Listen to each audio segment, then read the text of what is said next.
This is OBS Radio, a service of OBS International, a division of Greater Works Business Services. And hello, everyone. Welcome to OBS Talk Show Presents. I'm Keith Williams, your host. Glad everybody can tune in today. And we are dealing with a very important subject here that I believe that our next guest will be able to shed some light on. And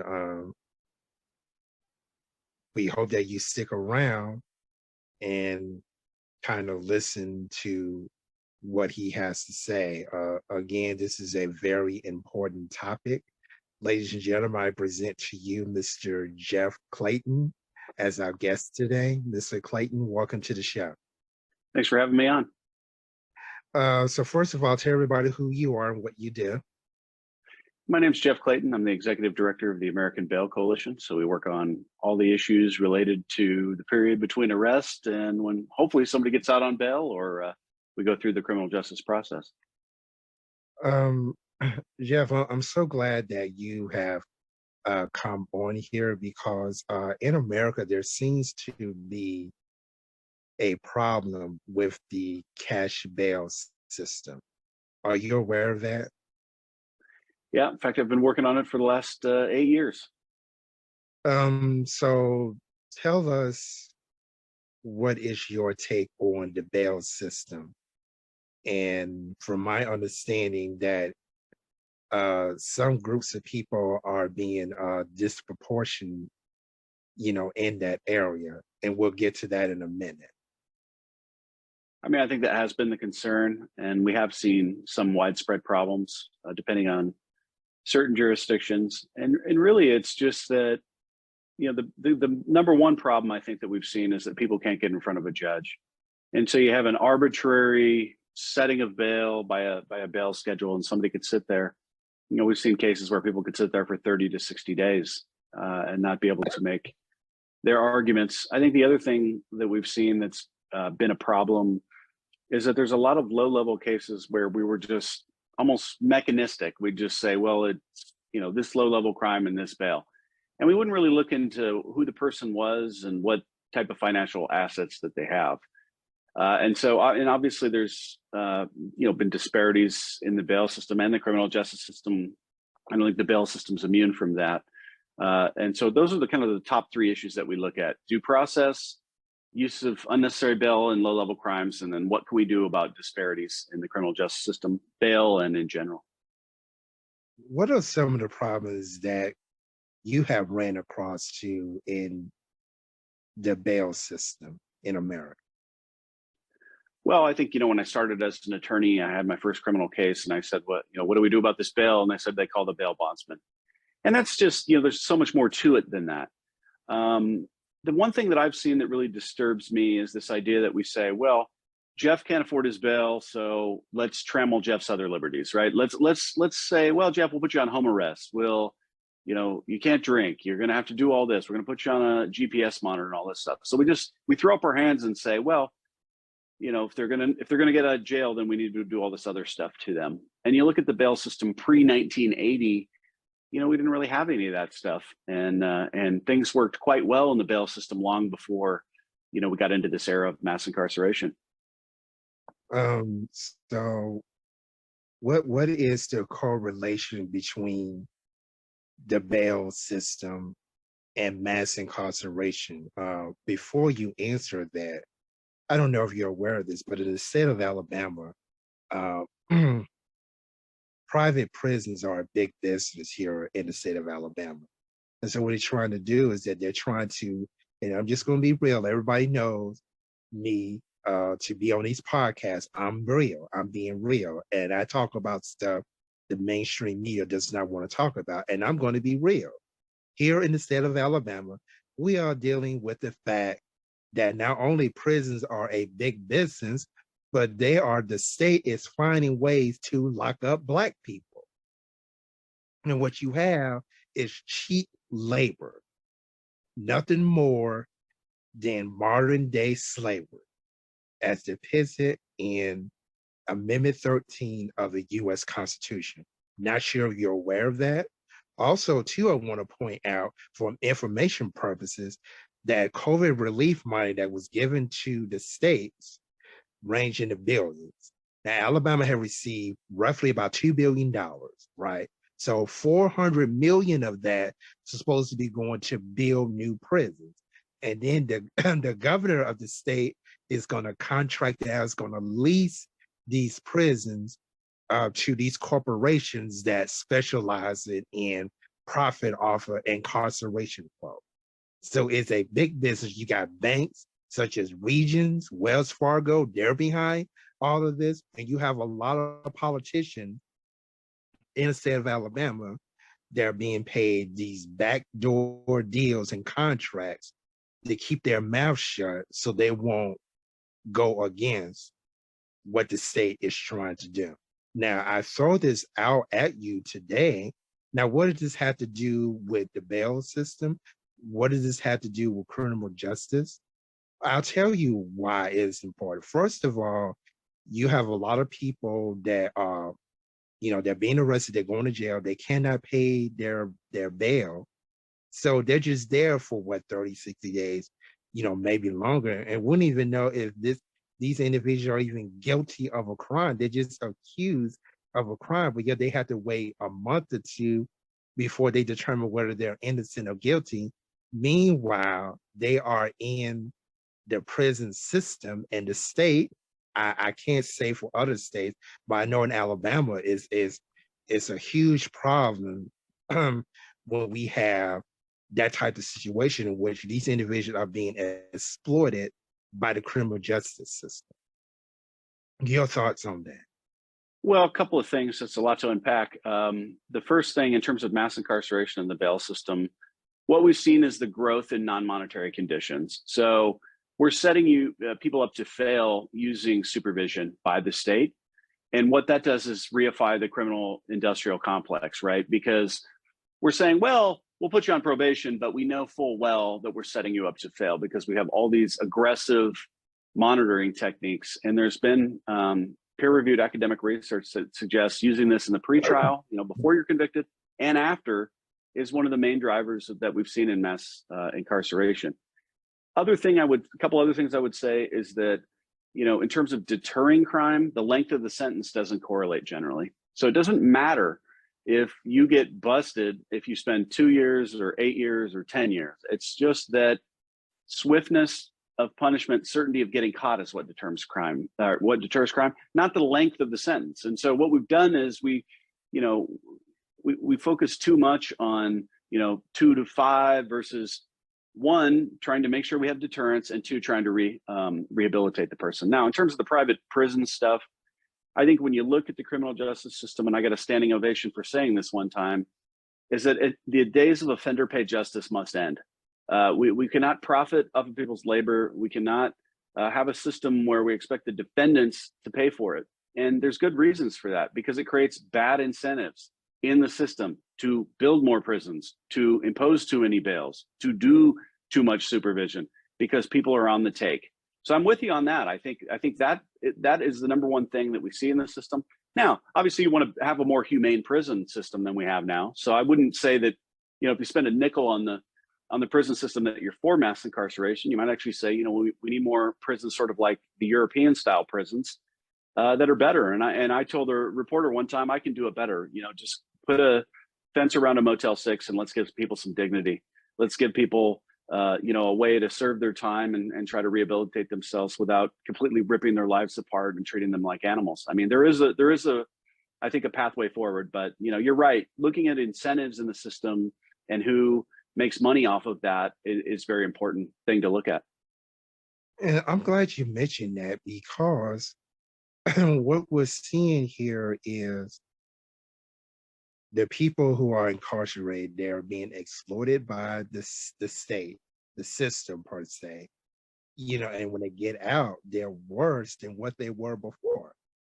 So that we're not even addressing recidivism. So when we're talking about criminal justice reform, we also had to talk about recidivism. How do we address that? Yeah, recidivism is the number one thing. I mean, 5% of all or 60% of violent crime is committed by 5% of defendants in this country. So yeah, it's a major issue. The criminal justice system was never designed to do rehabilitation. We've convinced ourselves that it was during this era of mass incarceration. He's in prison, but he's being really rehabilitated, and we know better. We know better from years of research that lack of employment and stable housing is the #1 driver of criminality. And then I would add on to number 3 would be mental health, substance use, and co-occurring disorders. So you've got a kind of a 1, 2, 3 that you got to address with people. And the other thing is people age out of crime. We forget about this too, that once you hit about 35, you're kind of done. You want to do other things. You want to make some money, you want to go do some other things, and you just get tired of it. And so we need to refocus the criminal justice system on what it is supposed to do and defocus it on what it's not supposed to do.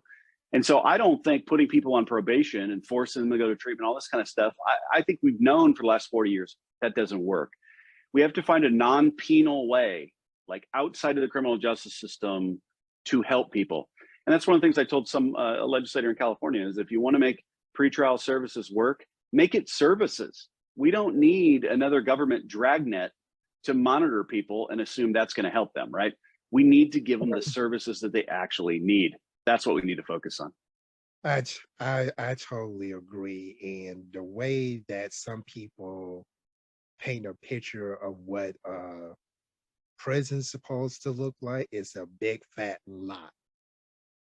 I've seen it time and time again when people get out of jail. You look at the news, you look at the newspapers, and we discover that this person has committed another crime. They become a habitual offender. And nothing has deterred this individual, for doing a crime. So he or she is back in jail for more time, maybe possible life. And it's by design to keep people in prison. Now, I don't know in other states, but I know here in Alabama, and I mentioned this before, probably several times, private prisons is a big business here. We got corporations right here in Alabama that are profiting and exploiting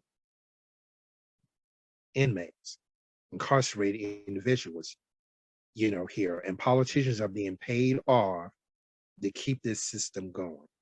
It's just like you said earlier, the system is set up for that individual to fail. Once they get into the prison system, they are set up to fail.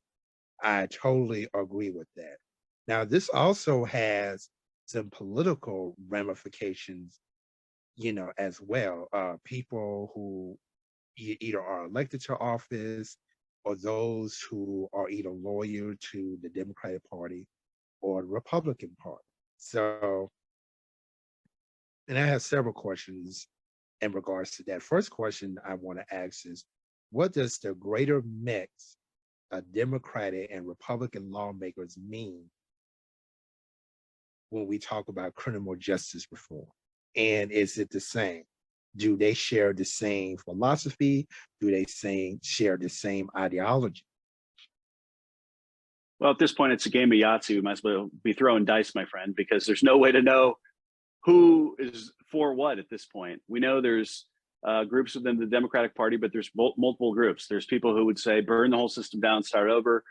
There's people somewhere in the middle that we need to burn parts of it down and start over. And then there's sort of people over here in the Democratic Party that say we can, work across party lines, a la with the Trump administration, and pass what I would consider to be cookie cutter criminal justice reform that is criminal justice reform, perhaps in name only, that doesn't actually achieve anything significant.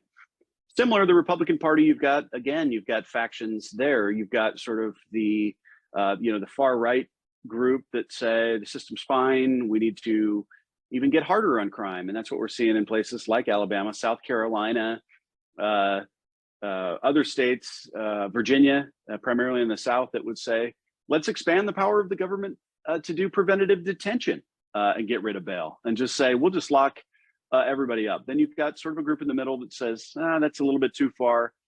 Perhaps, there's some room to do reforms. And then you've got sort of this centrist Republicans that are looking across the aisle to try to do something. I don't think anybody has thought through what fundamental change would look like. To me, it's just going back in time. I think what we've done is we've just built layer upon layer upon layer upon layer upon layer upon layer of different things over time and convinced ourselves that it works. And it doesn't. And so we could take all the money that we spend on all these programs that don't work and spend them on services and things that do work. And it's probably, like I said, it's going to be outside of the criminal justice system. But, you know, I look at the reforms that have happened at the federal level and over the past couple of years, and I just think it's not good enough. I think we've got to refocus and figure out, you know, one, we want to have low crime communities. I get all that. That's very, very important. But on the other hand, you know, we got to break the cycle. And how do we do that? That's the number one question we've got to answer. So when we're talking about criminal justice reform, one of the criticisms that a lot of people have with President Biden is that when he was a member of Congress, that he voted for I think it was the 1994 crime bill that was signed into law by President Clinton.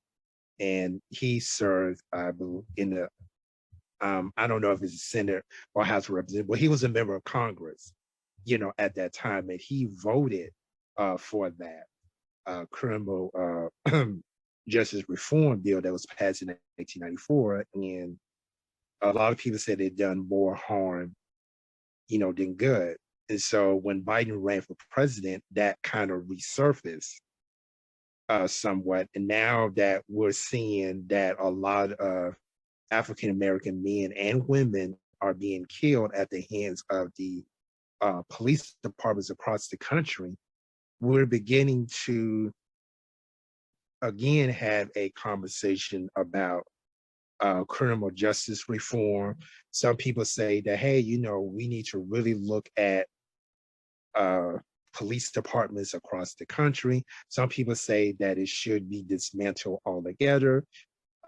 Some say that the police in its present form is beyond repair. So we're getting a lot of talk that is centering around these things I just mentioned. And it's definitely had become a political issue as well. Where do you see any of that going in the future?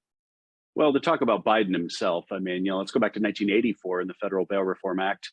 At the time, we had a 24% pretrial incarceration rate, meaning 1 out of 4 people stay in jail pending trial. Biden voted for and supported the Federal Bail Reform Act of 1984, which eliminated bail, but it substituted it with a very harsh power of the prosecutor to lock people up. So where are we today? 3 out of 4 people are detained in the federal system without bail. They're just locked up. And so the federal system is a picture of a failure of mass incarceration policies that not only Joe Biden voted for, he was the chairman of the Judiciary Committee in 1984 in the Senate that passed out this very bill. So it's been going on a long time. His counterpart, the vice president, when she was running for district attorney in San Francisco, and I have an audio recording of this, she spoke to a group of stakeholders and said, guess what? It's too cheap to commit crime in San Francisco. The bail schedule is too low. We need to jack up bails on all these guys because then they won't come to San Francisco to commit crime. And then she turns around 2 years later and runs on, she wants to get rid of bail. And it's like, well, wait a minute, I thought you were trying to increase bail. So, you know, I don't think these two particular candidates have any credibility on this issue. They've been what we would call hedge hoppers. They've been on both sides of the issue, depending on which way the political winds blow. And that's just not good. You know, I've been working on criminal justice for 20 years, and I try to stay consistent. I try to focus on civil rights. I try to focus on the government trammeling people's liberties and how can we strike this right balance. But these people, unfortunately, have based it on which way the political winds blow. And now that Biden has become president, all of a sudden he's a criminal justice reformer. But what has he done? What has he done? And the answer really, frankly, is nothing. I totally agree with you on that. I have not seen anything significant that he has done to really address criminal justice reform. Also, there's a bill that's sitting on the George Floyd criminal justice reform bill that is still up in the air, that has not been, even discussed in Congress. And then on the other flip side of the coin, you have a radical left group of Republicans. Just like you said, they say that the criminal justice system is fine. In fact, we're the party of law and order, which is a lie too. Because if you go back to January 6th, 2021, you know exactly where I'm going with that. You have all sorts of laws, you know, that are being broken.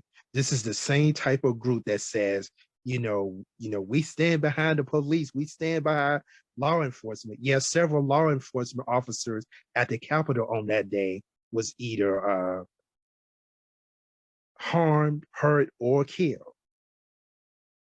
So I think there's a lot of hypocrisy on both sides of the political spectrum. Don't you agree? Yeah, I mean, we want to hammer who we want to hammer, and we don't want to hammer who we don't want to hammer. And January 6th, the Federal Bail Reform Act of 1984, all of a sudden, Republican groups and groups on the right are mad that people aren't getting out on bail. All of a sudden, they want them to get out on bail. But they hadn't thought about that from 1984 till this January 6th period, when who were the people that were getting locked up? African Americans, largely due to the crack cocaine disparity of the 80s. I mean, these are the drivers of mass incarceration. And now all of a sudden it's outrageous. And denying bail and locking people up largely has been done in history due to political opponents. We want to lock up the political opponents. I mean, that was the history of bail. The king locked up 4 knights who didn't want to pay taxes to support the war. It had nothing to do with crime, right? And so that's what we have to look at. And it was surprising to me that, for all these years, then all of a sudden, you have people trying to overthrow the government, and it's outrageous that they don't have bail. Well, what about the person that was selling crack in the 1980s that spent their whole life in jail when their white counterpart selling cocaine did not? What about that? And where was the outrage then? And where is the outrage now? It just isn't there. And, it's the wrongfulness of the federal government's criminal justice policies from Biden's 1984 time period, really to the early Reagan years till now, needs to be undone. It's a civil rights atrocity by anybody's measurement.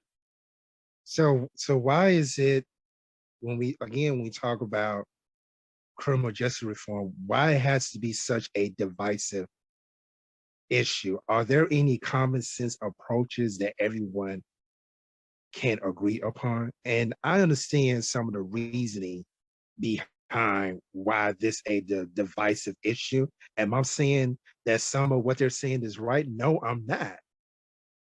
For example, profiting off of mass incarceration, is wrong, because we have to go back to the times of slavery when Africans was brought over to America. They were sold time and time again, and they was exploited for, their labor. And then they turn around and say, I work hard, for what I got. No, you have not. It is a lie. The folks back then had exploited African Americans for hundreds of years, and it's still going on now. That people today are benefiting for what happened in the past. It has not gone away. It just evolved itself.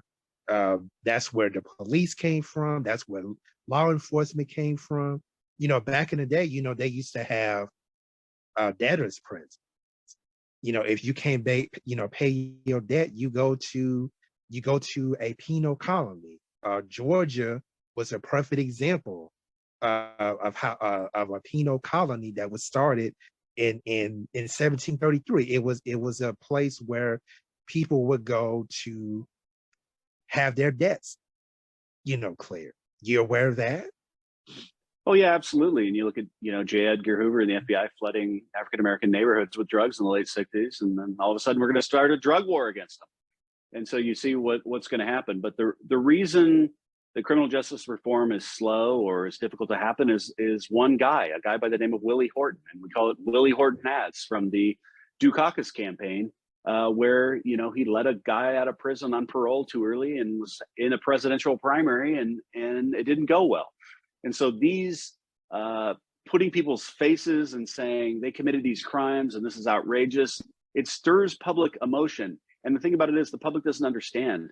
They don't understand, why the guy got out. Maybe he already paid his time. I mean, there's only limits to what the criminal justice system can do. How do we get something done? Right now it's really difficult. In fact, it's probably the most difficult time in my career working on criminal justice over the last 20 years, where I would say it's difficult to get something done. And I think the reason for that is everything has just become so politicized. And you look at policing reform, for example, I mean, that should be common sense, right? We don't want people to be beat up on the way to jail. We don't want people to be killed by the police. We want the police to do their job professionally and respectfully and get it done. And what's the real reason that we have, accidental police shootings and all this kind of stuff is that the training of police officers in this country is totally inadequate. It needs to be improved. We don't want to spend the money on it. I represented some police officers earlier in my career, and one of the experts we had said, your guy went to shoot, don't shoot training one time. And we expect him, we're going to send him into all these dangerous situations and hope that he gets it right. And maybe he will, and maybe he won't. But how much would it really cost to tighten down and professionalize policing and get more diversity in policing and all the things that we need to do to improve police? But, we just don't want to do it because we rely on the fact that we say, well, the criminals commit the crimes, they should pay for the system. And that's our first flaw in thinking. And that means we don't have enough money to do it right, unfortunately. So I think it's going to be really hard to get something done. I really do. And that's unfortunate because there's a lot that needs to be done. As the issue of the increase of violent crime has been exaggerated? In part, it has. I think you look at, what's happened in New York, for example, on this bail reform issue, which we do think bail reform was a problem in New York, the way it was laid out. I don't think anybody would argue with that. I think the polls show that the public thinks it dramatically increased crime, which is why you're seeing pressure on that. But the jury's sort of out as to what, percentage that has caused. And I think what happens is we take extreme cases and we assume that's kind of what's going on. Now, is there an increase in violent crime? There appears to be. But is it some kind of a generational, monumental change that's happened? I'm not sure. I've looked at crime statistics going back, the 1980s and early 1990s was the highest crime period that we've had in this country. And we're certainly not back to that yet. And so I think perhaps we're overblowing it just a little bit here. I think it is a problem. I think it's worth looking at. I think, as I said, it's recidivism that causes it. It's not the people that get ensnared in the system. It's the 5% of defendants that commit 60% of the violent crimes. And everybody on both sides of the aisle can say, that's the population we need to target. Do you think the media is kind of exaggerating this too? I think so. I mean, it's great for ratings. It's great for ratings on both sides. It just is. And that's unfortunate. And I think the public, they like sensationalism, and, as anybody in media would tell you, the bleed is the lead, right? And and you look at Fox News, I've never been on Fox News because I like to think I'm a little too reasonable for Fox News. I'm not sensationalistic enough to be on. I can't get on some of these far left shows either because I'm too moderate in terms of what we need to do. But, it's unfortunate, but I think you're right. I think that is happening. And I think they're really missing the point of what's really happening. And that they kind of like either scratch the surface or they don't want to touch it at all. Again, when somebody like me, for example, they would go and actually tell the truth of what happened. All of a sudden, I'm an enemy of the state. Why? Because I'm telling the truth. I'm telling the public what they need to know, and not this hoopla that we are getting in mainstream media. I mean, that's one of the reasons why I decided to go into podcasting, because I wanted to bring people on and I wanted to talk about the issues that people are talking about. Like, for example, people are talking on social media about criminal justice reform. They're talking about social justice. You never hear any of that in mainstream media, for example. You never hear about recidivism, in mainstream media. And so one of the reasons why I decided to go into podcasting is that these things need to be discussed. And we want to have a platform to where people can go on, and say, okay, this is the real deal. This is not what you're going to hear, on Fox News or NBC or wherever you want. whatever network that that y'all enjoy watching. You're not going to get it on those stations. And so what happened is that people are turning, I believe people are turning to podcasting more now than ever before because we are not afraid to talk about the issues that everyone else is talking about. And so when we talk about criminal justice reform, I don't think that mainstream media is really getting to the meat and potatoes of what it really is and what we need to do to actually have real criminal justice reform. As a matter of fact, when we talk about criminal justice reform, it's almost like a explicit word. It's like a curse word. Don't say that. You know, don't say criminal justice reform because people are going to be at your throat. Yeah, I think you're right. Former Justice Louis Brandeis said electric light is the best disinfectant. And that's what your podcast is. It's a way to expose what's going on and disinfect the system.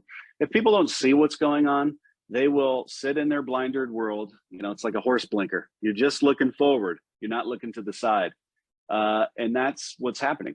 If you go on certain networks, your blinkers are going this way. If you go on certain networks, maybe your blinkers are going this way, but you don't see what's happening. And so I'm happy that you're doing this. And I think you're right. You need alternate voices to put out a narrative that is different than what is in the mainstream media, because it really is, I mean, reporting has gotten so bad, you know, from the days of the old time reporters where it truly was a search for the truth. I mean, we want to expose what's going on and waste, fraud, and abuse by the government. And I'm Scots Irish, so I can't claim to be, you know, African American heritage, but we were anti-state. And the people that I come from do not trust the government. And I think that is the number one thing that we need to keep in mind, is that the government is here to serve the people, not the other way around. And when the government abuses its power and runs a bad system, that's on all of us to come fix it. So you're right. Electric light is the best disinfectant. And I would consider your podcast some version of that. And another thing I want to point out too is the disparity of the people that are actually committing the crime. So we know right now that we have an opioid crisis. We have people that are being caught with distributing fentanyl and things of that nature. Now, we really want to put things in perspective. We have a lot of suburbs in America's largest city suburbs. They're crime. I mean, they're not only crime infested, they are drug infested. But you never hear anything about it, especially on the news. You know, but when we're dealing with a predominantly African American population in certain areas, you know, that's all we hear about. We see their mugshot on the news at least 3 or 4 times, you know, throughout the day. You know, don't let it be an all news station. You're probably gonna see that picture on the hour, you know, every hour. Like in one suburb to where we are broadcast, in several suburbs where we are broadcasting from, the residents in those neighborhoods were saying that we are in the inner city, saying that borders these suburbs, you know, that people take their, you know, their drug activity over in our neighborhoods. And when we call, you know, the police, all of a sudden we are in trouble. And I'm like, well, you know, well, y'all didn't do it. So why are y'all being treated like criminals? So that's one of the things that we're dealing with here locally. I cannot say that it's happening, you know, in other cities, but I'm quite sure that there are similar incidents to where certain areas are getting a pass with drug activity. And in certain places, they are not. So the disparity in which people are being treated innocent until proven guilty is not always the case. Have you seen anything like that in your work? Yeah, I mean, what I see is that you know, the communities that have been disenfranchised due to, you know, the legacy of incidents and badges of slavery that still exists in this country have never been lifted up and are stuck in these neighborhoods and we go, oh, that's just a bad neighborhood. And we throw our hands up and we think that the victims of those crimes somehow are not as important as the victims of crimes in the other neighborhoods. And I think that drives, how we police and how we handle these situations and what we think of this situation. We just say, well, these are just two gangsters in this neighborhood, so it's too bad. And so I think that needs to fundamentally change. But really what it comes down to be frank with you, is housing segregation. If you look at the history of housing segregation in this country, that's what causes it. Because we can label something a bad neighborhood. We can label something a black neighborhood. And if we didn't have housing segregation, we wouldn't be able to do that, right? Everybody would be treated more equally because we would just have a neighborhood. We would have a community that was inclusive. And so that is the number one way, I think, to solve that problem. And what the answer is to that, I don't know. I thought that, I made the case for reparations, a few barroom talks from time to time, but there has to be an answer, and as Dr. King said, when the slaves were freed, there was no 40 acres and a mule. In other words, they did not enter society post-slavery the way that we should. And we know all the history of that, from Plessy versus Ferguson all the way up to Brown v. Board, is that there was an intentional effort to disenfranchise African-Americans in this country. And so something has to be done about that. If we can't fix that, we can always blame it on, well, it's just a bad neighborhood. Don't worry about it. Let it be. It's not worth it. And I think that's a major problem. And so when we deal with that, when we label a neighborhood a bad neighborhood, I don't think a lot of people realize is that cities or people that label a neighborhood a bad neighborhood, they divest funding and resources for those particular areas, which means that you'll see less of a police and fire presence. Your infrastructure crumbles, and you'll have inadequate city services such as trash.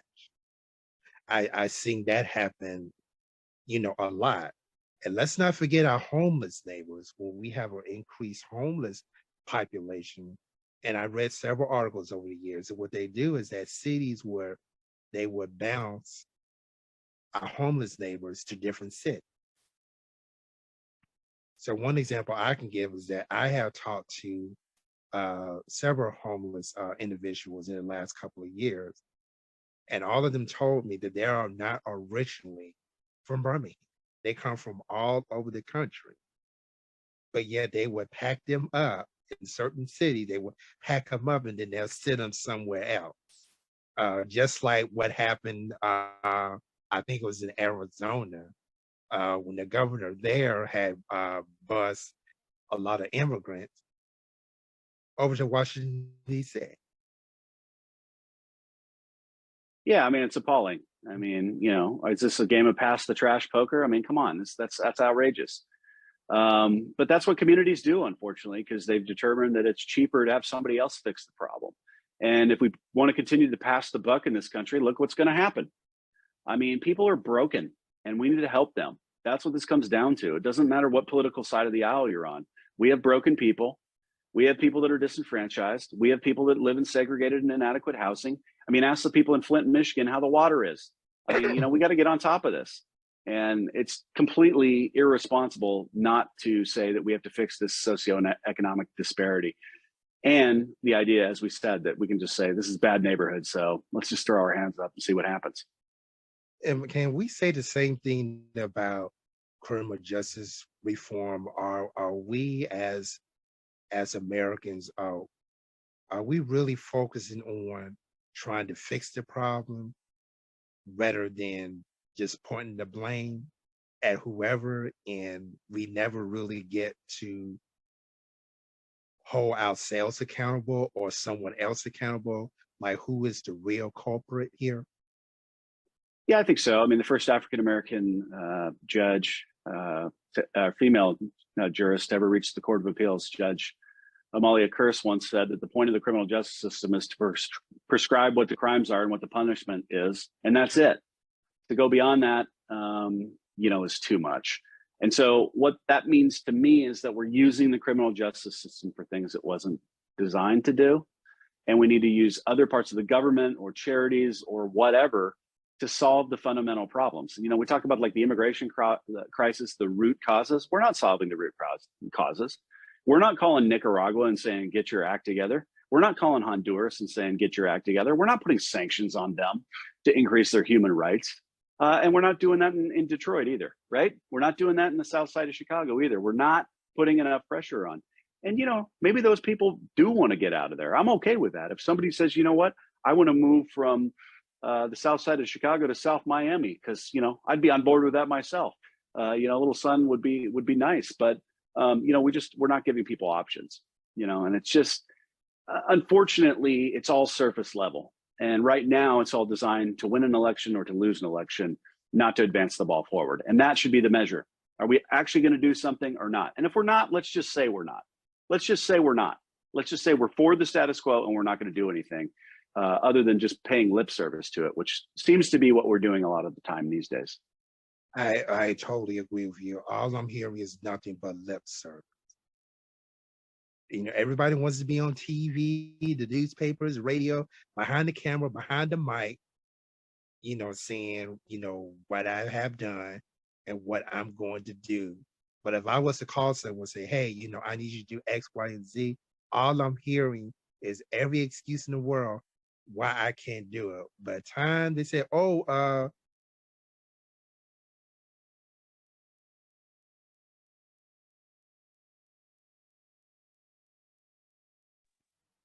I want to do an interview. It's crazy. Mm-hmm. It's absolutely crazy. Yeah, I mean, it's time for us to get serious. I think we've seen that.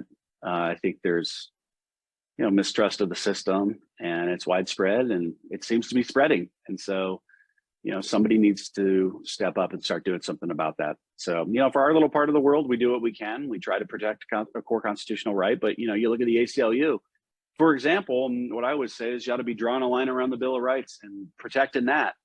But even in their case, sometimes it'll depend on politics. And we need to take politics, and you can probably agree with me, the more we can take politics out of American life, the better we can have a conversation about what actually needs to happen, and holding public officials accountable and saying, look, you're here to do something. You're not here to get elected and then go have fun. We're electing you to do something. And that's something we need to hold people accountable for and make sure that they're getting it done. They got to be getting it done. I totally agree with you on that.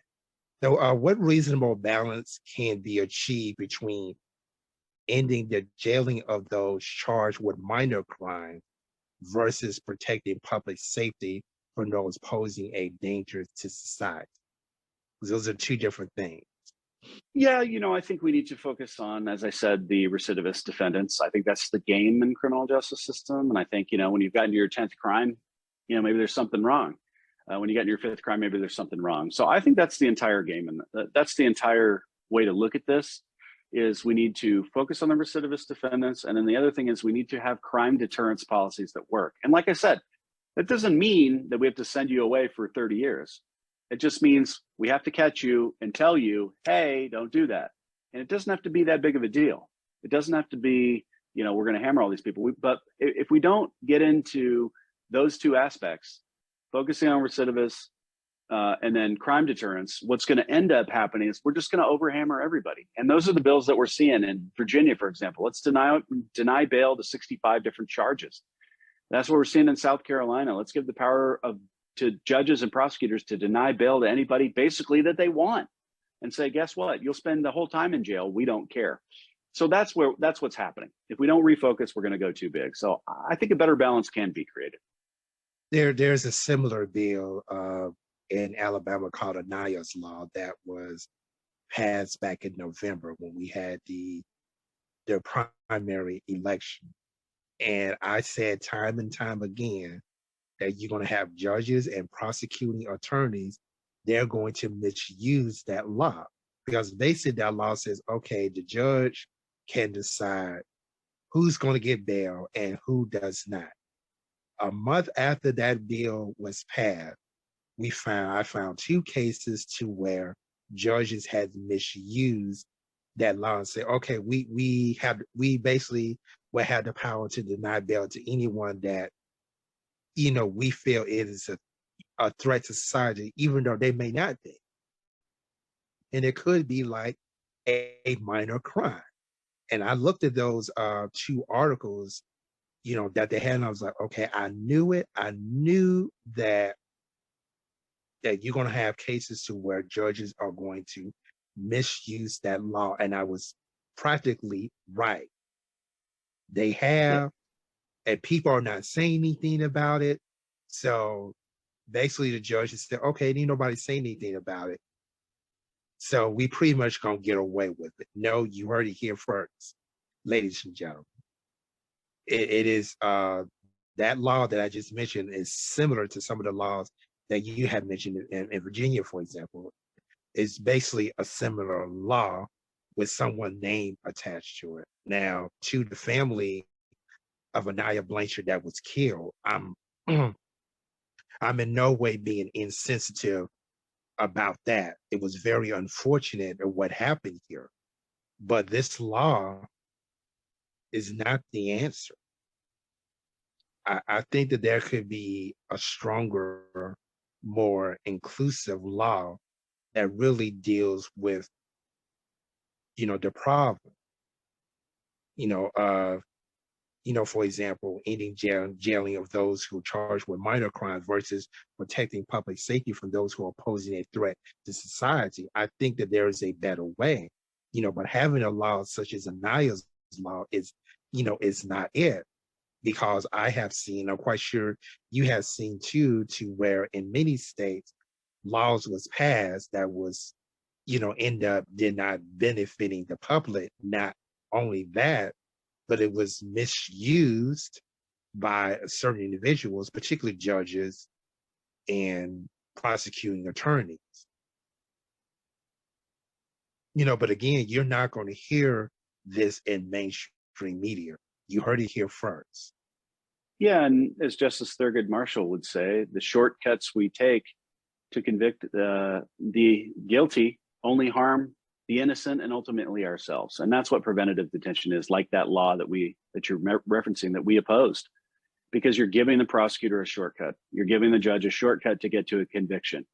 And that's wrong. Yeah, that's not, and as Thurgood Marshall said, that's consistent with the uses of tyranny and the police state to say that we can just lock you up and throw away the key without a conviction. And why did we do that? Because Fat Tony Salerno committed some crimes in New York and we wanted to lock up the mob. And we used that case to then say, now we can, lock up anybody we want in the federal system, which led to, mass incarceration, a generation of mass incarceration that hit African-American defendants the hardest. So that's the story, right? And that's why bad cases make bad laws, they say. And that's a perfect example of it. So for the record and for the listening viewing audience, what is preventative detention? Yeah, so in this country up till 1984, as we talked about, when Joe Biden was president of the Judiciary Committee at the time, the federal government decided we're going to have a special regulatory power where we can just say somebody's too dangerous and we need to keep them in jail. And what it was designed to do was hit the worst of the worst, the Charles Mansons, the people that if we let them out, we knew they would kill 12 people if we let them out right now. That's what it was designed to do. It was supposed to be in this little box over here. And like I said, at the time, the goal of it was to actually reduce the amount of pretrial incarceration, to target the more violent defendants. So we should have assumed over time that maybe pretrial incarceration would stay the same. But as I told you, it's gone from 24% when the law was passed to 75% of defendants today. And so that power was never thought constitutional. And Justice Thurgood Marshall's dissent in Salerno is one of the best dissents I've ever read. And he explains why. And really it is because preventative detention will be used to lock up political opponents. It will be used for the wrong reasons. And ultimately it will harm the innocent. And that's what we've seen, is that how many people go to jail pending trial and are ultimately exonerated because of these policies. In the federal system, it's so strong, the presumption, and the finger of the federal government is so strong that what ends up happening is people plead guilty even when they're not guilty. And so we say, well, we hate the cash bail system. And we say, well, that's great. And maybe we need to peel that back a little bit. But if you look at the alternative system that the ACLU, that Democrats have supported using algorithms to do all this over the last decade is appalling. Like, go back in time to the 1984 hearings when the ACLU said this is ridiculous. This is ridiculous. And here we have them in the 2010s saying we want to use an algorithm and preventative detention to lock up the people we don't like. And that's the solution to the encash bail problem. That's a civil rights atrocity, my friend. And that's what I was fighting and have been fighting, for the better part of 20 years. So let's just say that I was protesting, doing civil disobedience or direct action in regards to police brutality. You mean to tell me that they can lock me up for that? Even though that is my constitutional right to do that. The reason why I ask is because several years ago, now recently, here in the state of Alabama, they was going to pass this so-called anti-protest law. To where I get involved in those type of activities. Not only will I get arrested, they're going to detain me for 48 hours with no bail, force me to plead guilty. I'll do jail time and I can no longer run for public office. That's what they tried to do here in the state of Alabama, but that law, their efforts had backfired. And we forced the mainstream media, to cover this, not only from the opponent's point of view, but from those who are against it. We had to force them to do that because we know that they was not going to do that because, as I mentioned before, the mainstream media, in my opinion, they're not fair and they're not balanced. They're not really interested in getting, both sides of the story. You said so yourself. This is sensational. Yeah, I mean, I'd say that, most states they have an agenda that also includes marking up the rate. Well, prosecutors, I would say that if we give people the shortcut, they will take it. And that's, and so most times just disturbing the peace, you're not going to get, preventative detention, but you could get a bail. And you're right, you could sit there for a while before that bail is imposed, and you may not be able to post that bail. It may be too high, and you got to go to the Court of Appeals and all this stuff. And by the time all that time's over, you're in there longer than the original sentence, which is, in some states we even see people sit in jail pending trial longer than if they pled guilty. So, there's all kinds of problems with this. And that, like I said, that bill in South Carolina would say, let's say you and I got into a bar fight and we both got a minor violent conviction. Well, now under this new bill, any new general sessions charge, which would be disturbing the peace, would be eligible for detention. So there are, states that are pushing the envelope. Indiana has a bill that says if you pose a threat to public safety, you can be detained on any crime. And that is outrageous thinking, but that is what we're seeing. And that is so abhorrent to the Bill of Rights that even the founding fathers would be turning in their graves right now. But who or what determines if a person is a danger to society or not? Who determines that? The judge, but there's really no metric for that, right? I'm a danger to society because I'm here in New Orleans and I may be down at the parade tonight and somebody may piss me off and, we get in a duke out over it. So I pose a danger. I pose a danger when I walk out this door. Everybody poses a danger. And so that's the problem. And we can never predict what people are going to do. And as Judge Kerr said, we should base criminal justice on what free men and women have done, not what they may do in the future. And as Justice Marshall said, if we base it on what we do in the future, that's a shortcut. That's a shortcut we take to say, you're a bad person. You're a bad person and we're locking you up, rather than saying, we need to do something about this conduct. And that's where we've gone. That's where we've gone in this country, is we go from, you're a good person, you're a bad person. You're a bad person, F you, That's our attitude, and that's so wrong. There was even cases in Kentucky and in Georgia where there was an increased amount of arrests of African American individuals, and one police officer in Georgia, he got caught when he pulled over a white lady for a traffic violation. And the lady was like, well, no, don't shoot me, don't kill me. And he was like, well, no, we only kill black people. That was Yeah, on tape. yeah, no, that's unfortunate. It really is. You know, and it's not good enough anymore. And I think, you know, everybody's kind of starting to realize that, and hopefully, you know, some real change can happen. But, you know, until we put some spotlight on it, like you're trying to do here, you know, I'm not optimistic, unfortunately. And we have a case right now where Nichols, last name Nichols, I don't have the full story, but it sounds like to me that the officers that was involved shooting him was obviously some kind of personal vendetta. I'm quite sure there is more to that story, but at the surface, that's what it, appears to be. I never heard of a traffic stop ending up that violent on the part of the police. I can relate to that.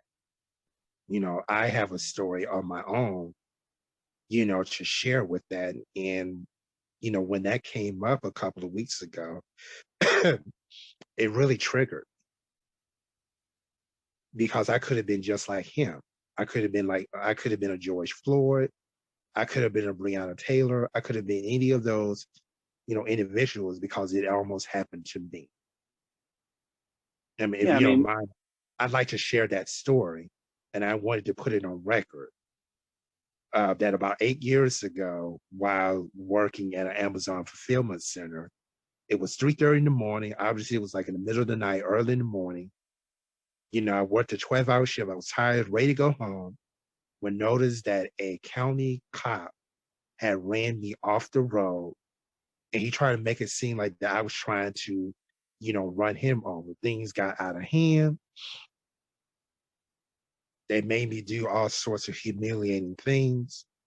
They told me if I even blinked, they was going to kill me.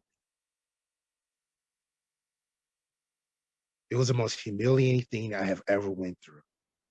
They made me take all kinds of sobriety tests, blood tests. They didn't find no drugs and no alcohol in my system, yet they taunted me, they harassed me, they intimidated me, they put me in handcuffs, and they threw me in jail, anyway. And I sat there for hours until I even, was able to get a trial. And then on top of that, they tried to bump up some false charges on me as well. They was getting ready to throw the book at me. So I was almost on the chopping block. And on top of that, they tried to throw me in jail. So that is what I went through. And I cannot tell you how painful that experience was. It was the most humiliating experience I have ever had. And for a very long time, I was afraid of even being around law enforcement, because every time I see someone in a law enforcement uniform, it served as a trigger, to me. But now I am using this time to let people know what my story is. Again, I could have been a George Floyd or Breonna Taylor or Tyree Nichols or any of these other individuals, but I survived. And I'm sometimes wondering, why was my life spared? Considering I was sitting around 4 or 5, a handful of cops, and if even I would have blinked, I would have 20 or 30 bullets gazed in my chest. But yet I am here to tell the story. well, it's horrible that what you went through, and you know the trauma related to this. People who haven't been through it don't understand, and I've heard many a story like that. So I just encourage you to keep going, my friend, and try to, you know, continue to tell the story and continue to, you know, expose what's going on. That's the only way there's ever really going to be any change. And definitely thanks for having me on. It's been a good conversation over the last hour for sure. And it makes me angry that you have people that are politicizing this issue, what is not even really a political issue. Of course, people think it's a political issue. If you never been through something like that, I don't expect people to understand and relate to them because they can't. You know, for a long time, I thought that way until it really happened to me. And now I'm on the inside. You know, I know what it's like. The only difference between those names I just mentioned is myself. I'm still here and they're dead. But the Yeah. experience is all too real. You know, Yeah. I think it's Well, about time that I let people know, what my story is and that dealing with criminal justice reform is not good enough for me. There has to be something better than that. And until we have a conversation, about that, we're going to continue to have conversations like this. Very unfortunate. I think you're right. It's been a good conversation today, though. So thanks again for having me, and I definitely appreciate it. Okay. Yes, our time is definitely up here. Um, this is certainly not the last time that we're going to have a conversation about this because it need to be said.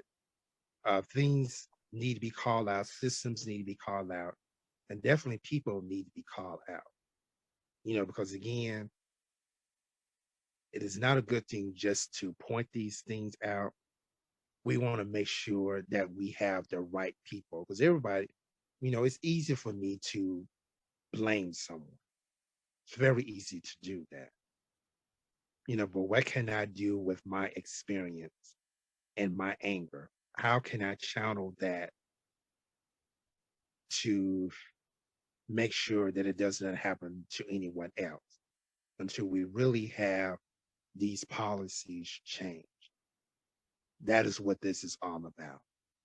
And before we go, uh, you let everyone know how they can get in touch with you if they have any questions or they have an issue that they want to talk to you about. Yeah, we're on ambailcoalition.org or hit us up on Twitter, same handle. And thanks again for having me on. It's been a good conversation. And what would be your last word to the audience? Well, I think people need to be vigilant about criminal justice reform and try to cut through all the politics and try to find real solutions to the problems and listen to people's story. Listen to each other a little bit. It goes a long way. Thank you so much for being part of the show today. Thank I you. hope it was informative to everyone, and thank you for the work that you have done in the past, and I wish you well on your future endeavors. You as well. Thank you. Have a great day. And this is Keith Williams from OBS Talk Show Presents. Thank you so much for joining us, and we'll see you next week.